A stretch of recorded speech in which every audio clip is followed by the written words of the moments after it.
Essa é a rua João Batista Jagonel, aqui próximo ao bairro aqui do Xaxim.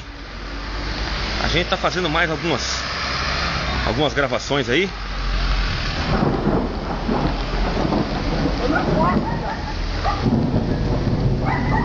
Vou dar uma força dele lá. O vizinho que morreu de leptospirose aqui, 8 meses